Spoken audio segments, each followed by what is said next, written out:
समयको निम्ति प्रभुलाई म फेरि पनि धन्यवाद दिन्छु।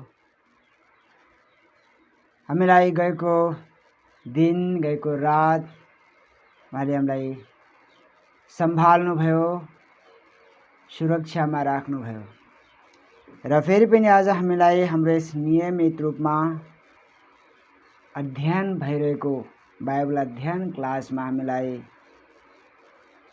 प्रवेश गर्नको निम्ति र यस क्लासमा हामीलाई सहभागी हुनको निम्ति मौका दिनुभएको छ र जुन विषय हामी गएका दिन क्लासहरूमा सिक्दै आएका छौं र यो पनि त्यसैको निरन्तरता हो र यसलाई हामीले नछुटाए हामी निरन्तर रूपमा यसलाई क्रम अनुसार सिकिरहेका छौं ताकि हामीलाई परमेश्वरको योजनाको बारेमा थाहा होस्। यसकारण आजको हामी विषयमा जानुभन्दा पहिले हामी आफूलाई तयार गर्नेछौं, प्रभुको चरणमा जानेछौं। हामी प्रार्थनाद्वारा अझ हामीले आफूलाई तयार पारौं। हामीले बुझ्न नसक्ने कुराहरू हामीलाई सहायता गर्न पवित्र आत्मा साथमा हुनुहुन्छ, सिकाउनुहुने, सल्लाह दिनुहुने, अगुवाई गर्नुहुने, सबै प्रकाश दिनुहुने उहाँको चरणमा हामी प्रार्थना गरौँ। सर्वशक्तिमान जीवी प्रभु, यो समयको निम्ति प्रभुमा धन्यवाद चढाउँदछु। आजको दिनसम्म तपाईले आफ्नो कृपामा राख्नुभयो, आफ्नो सुरक्षामा राख्नुभयो। प्रभु धन्यवाद छ। आज फेरि पनि हामी यस बाइबल अध्ययन क्लासमा प्रभु हामी प्रवेश गरेका छौं। प्रभु हामीले गएका दिन समयहरूमा जस्तै प्रभु आज पनि हामी जो विषय सिक्ने छौं प्रभु, यो वचन तपाईको हो। वचन नै तपाई परमेश्वर हुनुहुन्छ। प्रभु जब म तपाईको वचन र तपाई प्रभुको बारेमा म सिक्दछु, हामी जब सिक्दछौं यसले हामीलाई बल दिँदछ, म अझ आत्मिक रूपमा बलवान बन्दछु। प्रभु आज पनि हामी प्रत्येकजनासँग बातचित गर्नुहोस्। तपाईका वचनका गुप्त कुराहरू छन्, लुकेका रहस्यमय कुराहरू छन्, सबै बुझ्नको लागि हामी आफ्नो बुद्धि क्षमताले सम्भव छैन।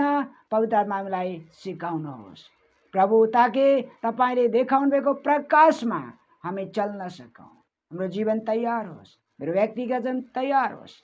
पवित्र आत्मा तपाईको सहायता, अगुवाई, सल्लाहको लागि बिन्ती प्रार्थना छ। हामीले पढेका वचन, सुनेका वचन, लेखेका शब्दलाई बुझ्न तपाईँ सहायता गर्नुहोस्। बाँकी समय तपाईको हातमा सौंप्दै बिन्ती अनि प्रार्थना चढाउँदछौँ। प्रार्थना सुन्नुभयो, धन्यवाद प्रभु येशूको पवित्र नाममा, आमेन। हामी गएका पाठमा विशेष गरी दुईवटा भाग हामीले सिकेका छौं। पहिलो भाग परमेश्वरको विषयमा सिक्यौं, उहाँका सृष्टिका कार्यहरू, उहाँले हाम्रो निम्ति गर्नुभएका प्रबन्धहरूको बारेमा सिक्यौं। दोस्रो भागमा हामीले शैतानको विषयमा सिकेका छौं। आज हामी तेस्रो भागमा हामी जानेछौं। तेस्रो भागमा स्वर्गदूतको विषयमा हामी सिक्नेछौं। यो क्रम अनुसार छ। हामी मानिसको विषयमा, मानिसको सृष्टिको विषयमा हामी आइपुगेका छैनौं। हामी बाहिरी भाग हेरेका छौं। पहिलो भाग परमेश्वर, दोस्रो भाग शैतान, तेस्रो भाग स्वर्गदूतको दल समूहको बारेमा हामी सिक्नेछौं। तो हामी स्वर्गदूतहरूको विषयमा पनि हामी क्रम अनुसार सिक्नेछौं।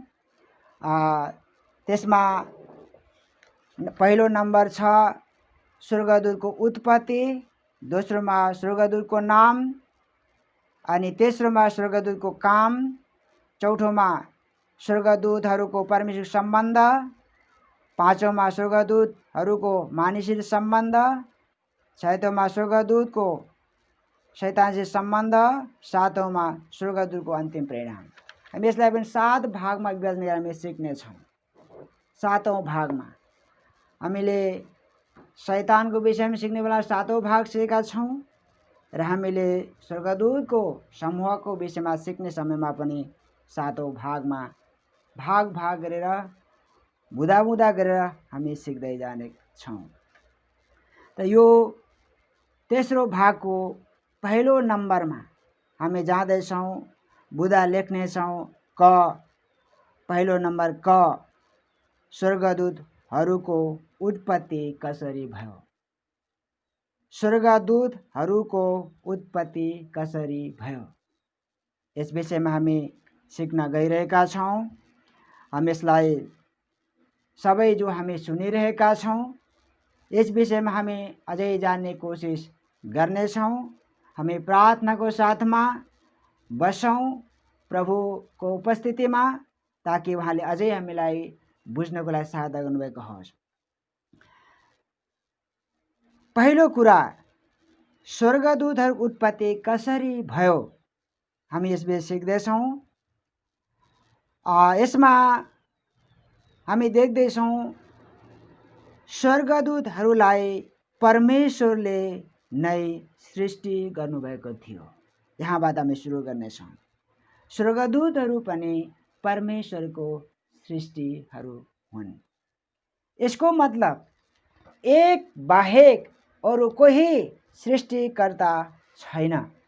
जे जति स्वर्गमा, जे जति पृथ्वीमा दृश्य छन् अदृश्य छन्, सबै कुरा एक सृष्टिकर्ताद्वारा सृष्टि गरिएको छ। बाँकी जे जति कुरा हामी देख्छौँ उहाँले सृष्टि गरिएका थोक या सृष्टि गरेका सृष्टिहरू हुन्। त्यसैले हामीले यहाँबाट बुझ्नुपर्ने कुरा के छ भन्दा, सृष्टिकर्ता र सृष्टि गरिएको चिजको, वस्तुको भिन्नतालाई हामीले छुट्याएर बुझ्न र सिक्न जरुरी छ। एक मात्र परमेश्वर जो सृष्टिकर्ता हुनुहुन्छ, बाँकी जे जति छन् दृश्य छन् अदृश्य छन्, अनि हामीले गन्न नसकिने, भन्न नसकिने अद्भुत कार्यहरू छन्। हामीले सबै कुरा सृष्टिका कार्यहरूमा कति कति कुराहरू उहाँले गर्नुभएको छ, हामी सबै देख्न सक्दैनौँ, त्यसलाई भन्न पनि सक्दैनौँ। आकाशमा परमेश्वर सृष्टिको कार्य छ, पृथ्वीमा छ, समुद्रमा छ। यसरी स्वर्गदूत पनि एक सृष्टिका भागहरू हुन्।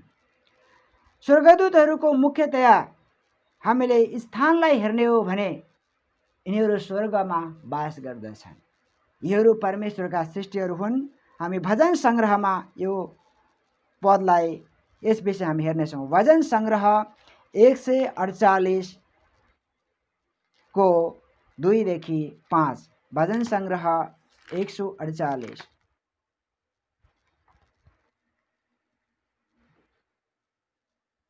2 देखि 5। भजन सङ्ग्रह 148 2 देखि 5।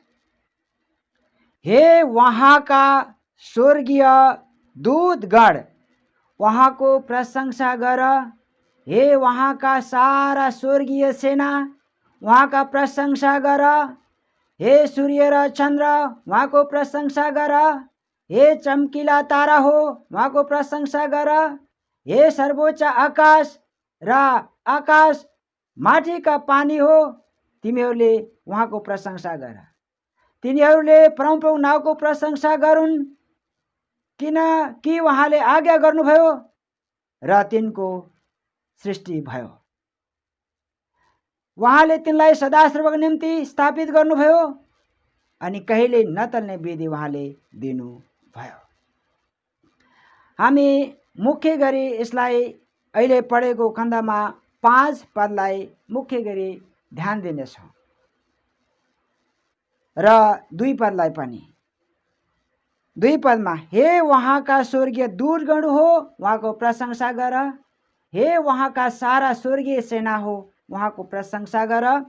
5 पदमा तिनीहरूले प्रभुको नाउँको प्रशंसा गरून्, किनकि उहाँले आज्ञा गर्नुभयो र तिनको सृजना भयो या सृष्टि भयो। 5औं नम्बरले बताउँछ, 5औं पदले बताउँछ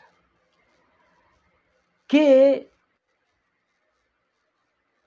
स्वर्गदूतको विषयमा हे उहाँका स्वर्गीय दूतगण हो, परम प्रभुको प्रशंसा गर। उहाँका सारा स्वर्गीय सेनाहरू, अनि दूतगणको भाषा दिएको छ, स्वर्गीय सेनाहरूको शब्द दिएको छ। यी सबै स्वर्गदूतका समूहको विषयमा बताइएको छ। 5 पदले के बताउँछ? किनकि उहाँले आज्ञा गर्नुभयो र तिनको सृष्टि भयो। यहाँबाट हामी के देख्न सक्छौँ त भन्दा स्वर्गदूतहरू पनि परमेश्वरले सृष्टि गर्नुभएको एक समूह हो, भाग हो। त्यसको सङ्ख्याको हिसाब हामीले हेर्ने हो भनेदेखि हामी गन्न सक्दैन। लाखौँमा छन्, करोडौँमा छन्। तर हामी यति बुझ्दछौँ कि स्वर्गदूतहरू पनि एक परमेश्वरका सृष्टिका कार्यहरू हुन्। अयुब 38:7 यी कहिले सृष्टि गरिएका थिए? अयुब 38:7 जब त्यस दिनको मिरमिरे उज्यालोमा ताराहरूले एकसाथ गाए र स्वर्गदूतहरू रमहातले खराए। हामी अयुब 38:7 पद अनुसार परमेश्वरले जब एक क्रम अनुसार सृष्टिको कार्यलाई सृष्टि गरिरहनु भएको छ, सृष्टिको कार्यको क्रम उहाँले वर्णन गरिरहनु भएको छ। त्यस बखतमा परमेश्वरले सृष्टि गर्नुभएको कार्यलाई देखेर जब बिहानको एक मिरमिरे उज्यालो हुँदा स्वर्गदूतहरू आनन्दले कराए, रमहात गरे। यसको मतलब हामी यहाँ देख्न सक्छौँ कि सृष्टिका कार्यहरूमध्ये स्वर्गदूत सबैभन्दा पहिले बनाएका हुन् भन्ने कुरा स्पष्ट हुन्छ। हामी दोस्रो पोइन्टमा, हामी अर्को भागमा जाँदैछौँ। उनका बनावटको विषयमा, स्वर्गदूतको शरीरको विषयमा या उपस्थितिको विषयमा वा प्रत्यक्ष अनि प्रकटीकरणको विषयमा हामी सिक्नेछौँ। उत्पत्ति 18 अध्यायमा कसरी स्वर्गदूतहरू मानिसको सम्मुखमा पनि प्रकट हुँदछन्। उत्पत्ति 18 अध्याय हामी 1 देखि 5 पदसम्म हामी हेर्नेछौँ। दिउँसोको गर्मीमा मम्रेका फलादको रुखहरू नेरको आफ्नो पालको ढोकामा अब्राहम बसिरहँदा परमप्रभु तिनीहरू कहाँ देखा पर्नुभयो। तिनले आफ्ना आँखा उठाएर हेरे र आफ्नो सामु 3 जना मानिसहरू उभिरहेका देखे। उनीहरूलाई देखेर तिनी पालको ढोकाबाट भेद गर्नलाई कुदेर गए र भुइँसम्म निहुरेर दण्डवत गरे। तिनले भने, हे मेरा प्रभु, ममाथि तपाईँको निगाह हुन्छ भने कृपा गरे आफ्नो दास कहाँबाट त्यसै नजानुहोस्। म केही पानी ल्याउनेछु र तपाईँहरू आफ्ना पाउ धुनुहोस् र यही रुखमुनि आराम गर्नुहोस्। म गएर केही रोटी ल्याउनेछु र खाएर तपाईँहरू ठकार्नुहोस्, त्यसपछि मात्र जानुहोस्, किनभने यसैको निम्ति तपाईँहरू आफ्नो दास कहाँ आउनुभएको होला। उनीहरूले भने, जाऊ, तिमीले भनेअनुसार गर। हामी यस पाठभित्र उल्लेख गरेका कुरा 3 जना एक अतिथिको रूपमा, प्रत्यक्ष रूपमा एक व्यक्ति अब्राहमको पालमा प्रकट भएका छन्। हामी अब्राहमको जीवनमा हेर्दा उनले आफ्नो पालमा जो अतिथिको रूपमा आएका छन्, वो कोही एक परदेशी, कोही अतिथि हुन् भन्ने कुरा मात्र उनलाई एक पहिचान छ। तर ती स्वर्गदूतहरू हुन् भन्ने कुराको विषयमा उनलाई कोही ज्ञान छैन। यसैले उनले एक अतिथिको रूपमा ती दूतहरूको सत्कार गरेका छन्। यहाँ 3 जना व्यक्ति वा स्वर्गदूतको विषयमा उल्लेख गरिएको छ। हामीले यसको गम्भीरतालाई हेर्ने हो भनेदेखि त यहाँ अझै अर्को कुरा पनि एक थप छ कि 3 जना स्वर्गदूत हामीले यहाँ सिके तापनि हामीले राम्रोसँग हेर्ने हो भनेदेखि यहाँ परमप्रभुको पनि उपस्थिति छ। स्वर्गदूतको साथमा परमेश्वरको उपस्थिति छ। तर अहिले हामी परमेश्वरको उपस्थितिलाई भन्दा हामी स्वर्गदूतको उपस्थिति र प्रत्यक्ष रूपमा देखिने उनको रूपको विषयमा हामीले यहाँ हेरिरहेका छौँ। अनि जब हामी हेर्छौँ कि अब्राहमले भने जस्तै उनीहरूले त्यहाँ बसे, उनीहरूको अब्राहमले सत्कार गरे, खानपान गरे, त्यसपछि तिनीहरू गइहाले। अनि जब अन्तमा उनलाई थाहा लाग्छ कि यिनीहरू साधारण मान्छे होइन रहेछन्, यिनीहरू परमेश्वरका दूतहरू रहेछन्।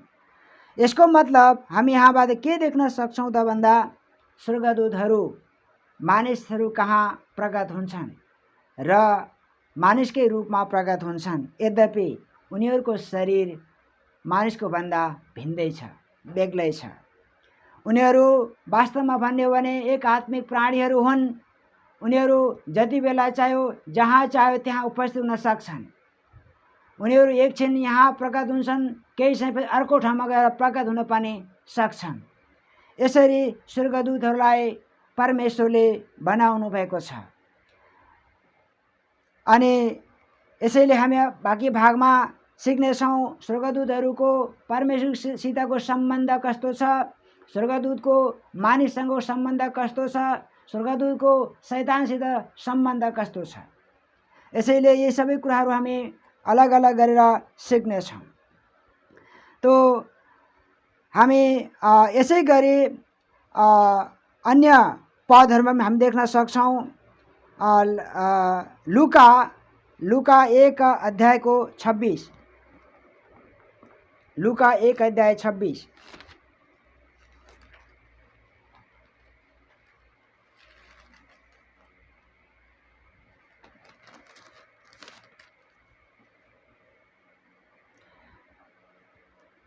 लुका 1 अध्यायको 26 देखि हामी 28सम्म पढ्नेछौँ। 6औं महिनामा परमेश्वरले गब्रिएल स्वर्गदूतलाई गालिलको नासरत नाउँको शहरमा पठाउनु भयो। तिनी एउटी कन्या केटी कहाँ गए जसको मग्नी दाउदका घरानाको योसेफ भन्ने एउटा मानिससँग भएको थियो। त्यस कन्याको नाउँ मरियम थियो। स्वर्गदूतले तिनी कहाँ गएर भने, हे कृपा पात्र, तिमीलाई अभिवादन, परमप्रभु तिमीसँग हुनुहुन्छ। आमेन। यहाँ पनि हामी एक व्यक्ति मरियमको विषयमा, यहाँ स्वर्गदूतको प्रकटीकरणको विषयमा हामी देख्छौँ। यो वास्तवमा सपना थिएन, प्रत्यक्ष रूपमा प्रकटीकरणको विषयमा हामी यहाँ देख्छौँ। लेखेको छ कि गालिलको नासरत नाउँको शहरमा पठाइए। उनी गालिलको नासरत नाउँको शहरमा पठाइए एक कन्या केटी मरियम कहाँ, र उनले भने, हे कृपा पात्र, तिमीलाई अभिवादन, परमप्रभु तिमीसँग हुनुहुन्छ। उनले एक खुसीको खबर, परमेश्वरबाटको सन्देश लिएर एक व्यक्ति कहाँ पुगेका छन्। यसको मतलब स्वर्गदूतहरूको काम, स्वर्गदूतहरूको भूमिका, स्वर्गदूत र मानिसबीचको सम्बन्ध कस्तो छ हामी बाँकी भागमा सिक्नेछौँ। कि यहाँ हामी एउटै कुरा सिकिरहेका छौँ, स्वर्गदूतको प्रकटीकरण, कुन रूपमा उनीहरू प्रकट हुन्छन्। यसैले उनीहरूको प्रत्यक्ष प्रकटीकरणमा हेर्दा मानिसको रूपमा देखा परेका छन्। त्यसपछि हामी अगाडि हेऱ्यौँ भनेदेखि उनले आफ्नो परिचय दिएका छन् कि यो कसरी हुन सक्छ। तब उनले आफ्नो परिचय दिएका छन् कि म एक स्वर्गदूत हुँ, म एक गब्रिएल हुँ, परमेश्वरको तर्फबाट मैले तिम्रो लागि यो सन्देश ल्याएको हुँ। सायद त्यति बेलासम्म जसले यो भेद गरिरहेका छन् उनलाई थाहा छैन यो स्वर्गदूत हो या कोही व्यक्ति हो। उनले भने यो कसरी हुन सक्छ, म एक कन्या हुँ। उनले भने म एक स्वर्गदूत, म जो परमेश्वरको उपस्थितिमा रहन्छु, परमेश्वरको तर्फबाट तिम्रो लागि जो सन्देश दिन म पठाइएको हुँ। यसरी स्वर्गदूतले परमेश्वरको तर्फबाट दिएको सन्देश लिएर व्यक्ति कहाँ, मानिस कहाँ उपस्थित भएको कुरा हामी देख्दैछौँ। यसले हामीलाई के बताइरहेको छ? स्वर्गदूत हाम्रो पछाडि हामीलाई परमेश्वरबाटको सन्देश दिनको निम्ति एक सन्देशवाहकको रूपमा प्रकट भएका छन् र हामीलाई यो सन्देश दिँदा हामी परमेश्वरको विषयमा परमेश्वरद्वारा दिएको मेरो जीवनको निम्ति योजनाको बारेमा बताइँदा कि स्वर्गदूतको भूमिका परमेश्वर र मानिसको बीचमा कस्तो छ भन्ने कुरा हामी सिक्न सक्छौँ। परमेश्वरले एक माध्यम बनाउनु भएको छ कि उहाँले आफ्नो योजनाहरू आफ्ना दूतहरूद्वारा मानिस कहाँ प्रकट गराउनु भएको छ। यसैले अहिले हामी सिर्फ एक शरीर वा उसको प्रत्यक्ष प्रकटीकरणको विषयमा हामी सिकिरहेका छौँ। त्यसै गरी अर्को रूप हामी हेर्दैछौँ स्वर्गदूतको विषयमा।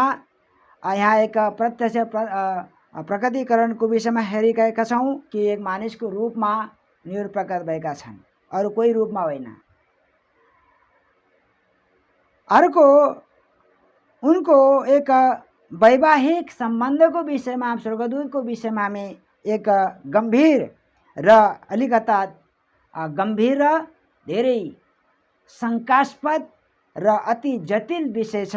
यस विषयमा हामी चर्चा गर्नेछौँ, यसको बारेमा सिक्नेछौँ।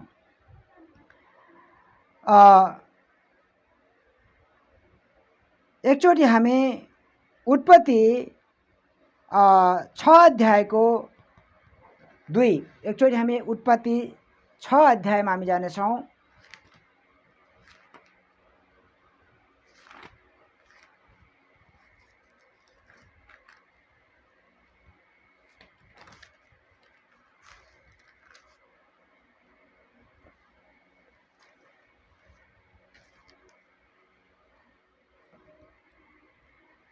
उत्पत्ति 6 अध्यायको 2 र 4 पदलाई मात्र हामी हेर्नेछौँ।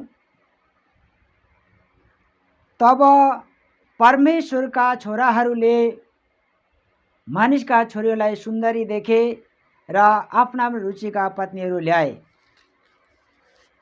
त्यसबेला र त्यसपछि पनि पृथ्वीमा नेफिलिमहरू थिए।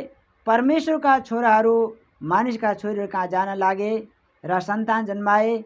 तिनीहरू नै उहिलेका सुरवीर र नाउँ चलेका मानिसहरू थिए। हामीले यसैलाई अझै स्पष्ट गराउने निम्ति अयुब 1:6 पनि हामीले हेरेर यहाँ केही एक जटिल र केही शङ्कास्पद विषय छ, हामी यसलाई बुझ्ने कोसिस गर्नेछौँ। अयुब 1:6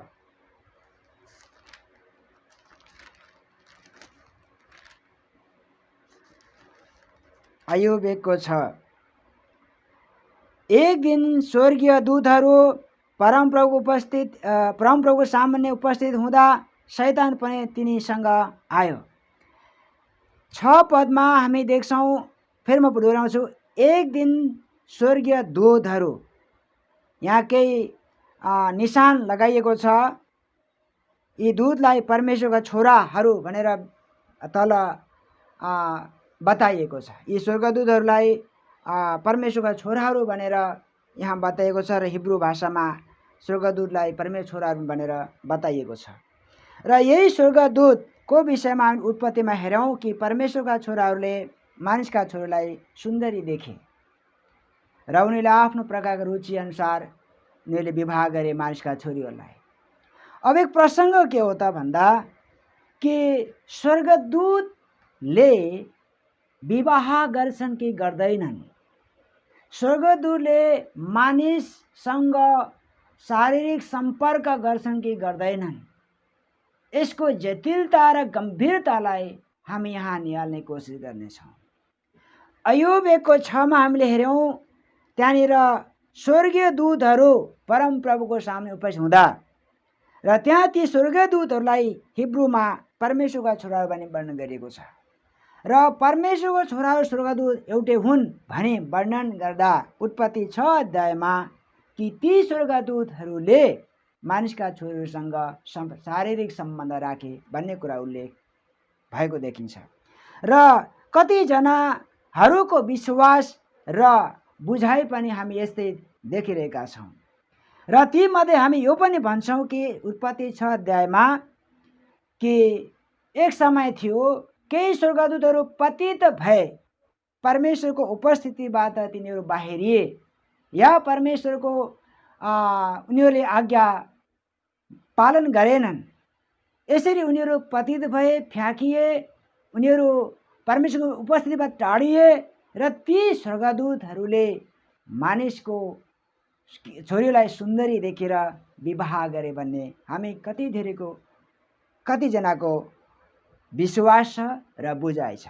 तर यहाँ हामी के स्पष्ट गर्नु जरुरी छ भने स्वर्गदूत र मानिस बीचको जो सम्बन्ध छ, यदि पतित स्वर्गदूत हो र ऊ शैतानको पासमा या कब्जामा या अधीनमा छ भने, यदि कुनै पनि शैतान र पतित स्वर्गदूतले मानिसलाई पतित बनाउने हो या पापमा खिचेर नाश गर्ने हो अनि मानिसलाई भ्रष्ट तुल्याउने हो भने पतित स्वर्गदूत र शैतानले मानिससँग आएर कहिले पनि शारीरिक सम्बन्ध राख्ने छैन, प्रत्यक्ष रूपमा शारीरिक सम्बन्ध राख्ने छैन र उसबाट कोही शारीरिक रूपमा सन्तान उत्पन्न हुने छैन।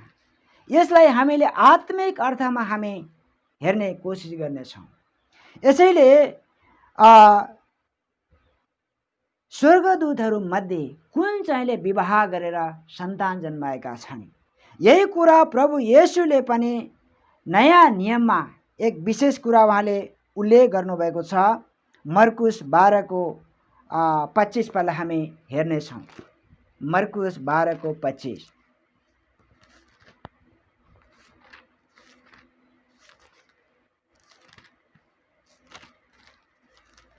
मर्कुस 12:25।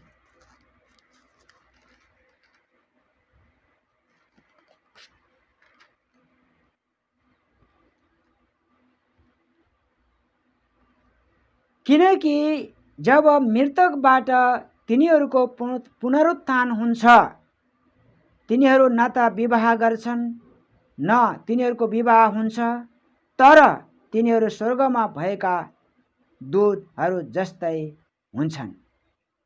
यसको मतलब हामी विवाहको सन्दर्भमा सिक्दछौँ कि स्वर्गमा पनि गएर कसैको सोचाइ र विश्वासमा हामी यहाँ सवाल जवाबको विषयमा देख्छौँ कि स्वर्गमा कसको पत्नी हुन्छ अथवा स्वर्गमा वैवाहिक जीवनमा पति पत्नी बनेर कसरी रहन्छ। तर प्रभु येशूले यहाँ स्पष्ट भन्नुभयो कि स्वर्गमा विवाह हुने कुरा पनि छैन र अर्को कुरा यहाँ लेख्यो तिनीहरू स्वर्गदूत जस्तै हुनेछन्। यसको मतलब स्वर्गदूतले शारीरिक रूपमा वैवाहिक सम्बन्ध जोड्न सक्दैन। लेखेको छ तिनीहरू स्वर्गदूत जस्तै हुनेछन्। तिनीहरू एक आत्मिक र एक स्वर्गीय प्राणीहरू हुन्। जतिजना पतित भए, पतितलाई अलग गरिएको छ, बाँकी जो परमेश्वरको साथमा उपस्थितमा रहन्छन्, जो पवित्र छन्, तिनीहरू पवित्र छन्। उनीहरू आत्मिक रूपमा परमेश्वरको उपस्थितिमा छन्। यसैले हामी उत्पत्ति 6 जति विषयलाई हेरौँ कि स्वर्गदूतले मानिससित शारीरिक सम्बन्ध होइन, तर यदि हामीले कोही पति स्वर्गदूत शैतानको पासमा छ र उसले मानिससँग जब पापको विषयमा, मानिसलाई जब भ्रष्टताको विषयमा आकर्षण गर्दा या पापमा पतन गराउँदा प्रत्यक्ष रूपमा शारीरिक सम्बन्ध राखेको हामी देख्दैनौँ। तर हामी यहाँ केही कुराहरू हामी राम्ररी हेर्न सक्छौँ। त्यो के हो भने यदि कोही पति स्वर्गदूत या शैतानको अधीनमा भएका कोही त्यस्ता दूत जसले शैतानको अनुमतिमा चलाइएको हुन्छ र मानिससँग काम गर्छ भने त्यसले प्रत्यक्ष शारीरिक सम्बन्ध भन्दा पनि उनीहरूले मानिसको प्राणको तीव्र इच्छालाई सक्रिय तुल्याएर कुनै न कुनै पापमा खिचेर पतन गराउन सक्छ। यसैले आत्मिक दृष्टिकोणमा जसरी हामीले उत्पत्तिमा हेरौँ, जुन परमेश्वरका छोराहरू र मानिसका छोरीहरूले जब अनि विवाह जोडेको कुरा र त्यस पछाडि उनीहरूको सन्तान जो जन्मेका छन् तिनीहरूलाई भनिएको छ नेफिलिमहरू। र नेफिलिम यसको मतलब ती उच्च कद भएका, डरलाग्दा राक्षसी रूप भएका, हामी ती अनौठो प्रकारका मानिसहरूको बारेमा हामी त्यहाँ वर्णन गरेको छ। यी पति व्यक्तिहरूको विषयमा वर्णन गरेको छ। तो यसको मतलब कोही स्वर्गदूत आएर मानिसका छोरीहरूसँग सम्भोग गरेको कुरा यहाँ उल्लेख छैन। उनीहरूबाट कोही सन्तान जन्मेको कुरा उल्लेख छैन। प्रसङ्ग हाम्रो यो हो कि कुनै स्वर्गदूतले वैवाहिक सम्बन्ध गर्न सक्दैन। स्वर्गदूतमा लिङ्ग विभाजन छैन। जस्तो स्त्रीलिङ्ग पुरुषलिङ्ग, स्वर्गदूतमा लिङ्ग विभाजन छैन र उनीले आएर मानिससँग सम्बन्ध पनि राख्न सक्दैनन्। उनीहरू स्वर्गीय प्राणी हुन् भन्ने स्पष्ट हामी देख्न सक्छौँ। यस कारणले हामी मानिसलाई कसरी गलत कुरामा कसरी अनि हामी असल या पवित्रताबाट धार्मिकताबाट हामी कसरी पापमा पुगेर या पापको कार्यमा हामी भ्रष्ट हुन जान्छौँ त हामी सिधा उसको उपस्थिति र सम्भोगले होइन, तर उसले एक कार्य गर्दछ कि मानिसको प्राणमा भएको तीव्र इच्छालाई उसले सक्रिय तुल्याएको हुन्छ। जस्तै हामी उत्पत्तिमा 3 अध्यायमा हामी हेर्छौँ, यहाँ एक सर्पको रूपमा शैतानको प्रकटीकरणको विषयमा हामी देख्दैछौँ। कसरी उसलाई एउटा प्राणको इच्छामा आकर्षण गरेको, उसको इच्छालाई सक्रिय तुल्याएको हामी देख्दछौँ। जसरी उत्पत्ति 3 को 4 र 5 हामीले हेऱ्यौँ भनेदेखि उसको इच्छालाई तीव्र रूपमा सक्रिय तुल्याएको हामी यहाँ देख्छौँ। के भन्दैछ? सर्पले स्त्रीलाई भन्यो, तिमीहरू निश्चय मर्दैनौ, किनकि परमेश्वर जान्नुहुन्छ कि जुन दिन तिमीहरू त्यो खान्छौ त्यही दिन तिमीहरूका आँखा खुल्नेछन् र असल र खराबको ज्ञान पाएर तिमीहरू परमेश्वर जस्तै हुनेछौ। अर्थात् किन यो प्रभुको आत्माले हामी उत्पत्ति 3 को 4-5 पढेका छौँ त? किन पढ्नुको लागि उहाँले प्रेरणा दिनुभएको छ त? हामी विशेष स्वर्गदूतको विषयमा सिकिरहेका छौँ। पति स्वर्गदूत शैतानको कब्जामा आए, जो पवित्र छन्, परमेश्वरको उपस्थितिमा छन्, उहाँको साथमा छन्, उहाँको अनुमतिमा चल्छन्। सङ्ख्यामा हामी भन्न सक्दैनौँ, तर परमेश्वर उपस्थितिमा छन्। तर हामी यहाँ हाम्रो एक मानिससँग जुन एउटा जटिल विषय हो, उत्पत्ति 6 को 2-4 युगमा भएको जो प्रसङ्ग छ, त्यसलाई हामीले सच्याउन, त्यसलाई हामीले राम्रोसँग बुझ्न चाहन्छौँ कि स्वर्गदूत कहिले पनि मानिससँग आएर शारीरिक सम्बन्ध राख्न सक्दैन। येशूले स्पष्ट गर्नुभयो, अरू पदमा लेखेको स्वर्गदूत न विवाह गर्छन् न गरिदिन्छन्, तर तिनीहरू स्वर्गीय प्राणीहरू हुन्। अनि यसैले यहाँनिर हामीले देख्दैछौँ कि यदि हामीलाई कुनै पनि कुरामा गलत मार्गमा आकर्षण गर्ने हो भनेदेखि मानिसको प्राणको तीव्र इच्छालाई सक्रिय तुल्याउनु हो। जस्तै हब्बाको इच्छालाई उत्तेजित बनाउने काम शैतानले गर्दछ, ताकि उसको सोच बदलियोस्, उसको काम बदलियोस्, नराम्रो गलत काममा ऊ चाहिँ अभिप्रेरित होस्। यसैले उसले के भन्दैछ? तिमी मर्दैनौ, परमेश्वरलाई थाहा छ जुन दिन तिमी खान्छौ आँखा खुल्छ, असल र खराबको ज्ञान पार्दै परमेश्वर जस्तै हुनेछ। यहाँनिर तीव्र इच्छालाई सक्रिय तुल्याइएको छ। ओ, म कसरी परमेश्वर जस्तै हुन सक्छु त? मेरो चाहना अवश्य यहाँबाट पुर्याउन सक्छ। यसले के गर्छ, हामी एक इच्छा राख्दा हामी उद्देश्यबाट बाहिर र हाम्रो पवित्रताबाट भ्रष्टता हामी बदल्न सक्छौँ। यो उसको कार्यको शैली हो। तर स्वर्गदूत कहिले हामीसँग यस्तो व्यवहार गर्न सक्दैन। यसैले हामी अहिलेसम्म स्वर्गदूतको सृष्टिको कुराहरू अनि हामी देख्छौँ, पहिलो परमेश्वरले सृष्टि गर्नुभएको हो। दोस्रो कहिले सृष्टि गरिएको थियो, सृष्टिको आरम्भमा नै स्वर्गदूत सृष्टि गरेको कुरा हामी अयोग 38 को 7 मा हामी हेऱ्यौँ। अर्को कुरा स्वर्गदूतको शरीरको कुरा अनि प्रत्यक्ष प्रकटीकरणको कुरा हामी हेरेका छौँ। ठाउँ ठाउँमा कति बेला स्वर्गदूत सपनामा प्रकट हुन्छ, कति बेला स्वर्गदूत सपनामा होइन प्रत्यक्ष प्रकट हुन्छ। यी सब कुराहरूलाई हेर्दा अनि कि वा उसको स्वर्गदूतको प्रत्यक्ष मानिससँग प्रकटीकरण हुँदा कस्तो रूपमा प्रकट हुन्छ। त्यसैले असली स्वर्गदूतले आफ्नो भेष बदल्न सक्दैन, रूप बदल्न सक्दैन, किनकि ऊ पवित्र छन्, परमेश्वरद्वारा पठाइएका हुन्छन्। परमेश्वरका ती कार्य गर्ने, परमेश्वरका उपस्थितिमा रहेर काम गर्ने, उहाँको सेवा गर्ने सेवकहरू हुन्। तो यसैले चौथो कुरा छ, हामी त्यो विषयमा गएनौँ। प्रभु के अरे स्वर्गदूतको खानाको विषयमा हामी देख्छौँ, स्वर्गदूतले खाना खान्छ कि खाँदैन, स्वर्गदूतको कस्तो सम्बन्ध छ भन्ने विषयमा हामी त्यो अहिले पद हेर्न चाहँदैनौँ। हामीलाई एउटा कुरा याद छ कि जब स्वर्गदूतहरूले खाना खान्छन् कि खाँदैन, एक उदाहरण हामी देख्न सक्छौँ कि इजरायलीहरू मरुभूमिमा भएको समयमा परमेश्वरले इजरायलीलाई खानको लागि मन्ना दिनुभएको थियो र त्यो मन्ना हामी देख्छौँ स्वर्गबाट परमेश्वरले बर्साउनु भएको थियो।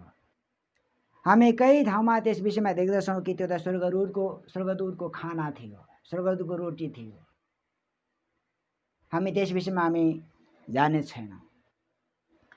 तो सिर्फ हामी यति सिकिरहेका छौँ कि स्वर्गदूत एक समूहमा छन्, मानिससँग प्रत्यक्ष सम्बन्ध छ, परमेश्वरको अनुमतिमा आउँछन् र परमेश्वरद्वारा सन्देशदेखि लिएर परमेश्वर हाम्रो सुरक्षाका लागि खटाइएका ती दूतहरू हुन्। तो यसैले यी विषय अलग अलग पाठहरू छन्। हामी बाँकी पाठहरू अर्को क्लासमा हामी सिक्नेछौँ। र आज हामीले नम्बर 1 कमा हामीले देख्यौँ स्वर्ग उत्पत्ति। हामीले यही कुरा हामी आज सम्झौँ कि स्वर्गदूत परमेश्वरको सृष्टि हो। यो कुरा हामीले भजन सङ्ग्रह 148 को 5 मा हामीले पाएका छौँ। उहाँले आज्ञा गर्नुभयो, सबै कुरा सृष्टि भएका छन्। त्यसैले यो उहाँको सृष्टिको कार्य हो। उहाँले आफ्नो उद्देश्यले बनाउनु भएको छ, उहाँले आफ्नो कार्यको निम्ति बनाउनु भएको छ। हामी यति मात्र जान्न चाहन्छौँ कि परमेश्वरको कार्यको परिचय जब हामीले हासिल गर्छौँ, हाम्रो पनि परमेश्वरप्रतिको भरोसा छ, उहाँले हामीलाई पनि आफ्नो उद्देश्यले बनाउनु भएको छ। यसरी हामी पनि परमेश्वर सृष्टिका कार्यहरू हौँ।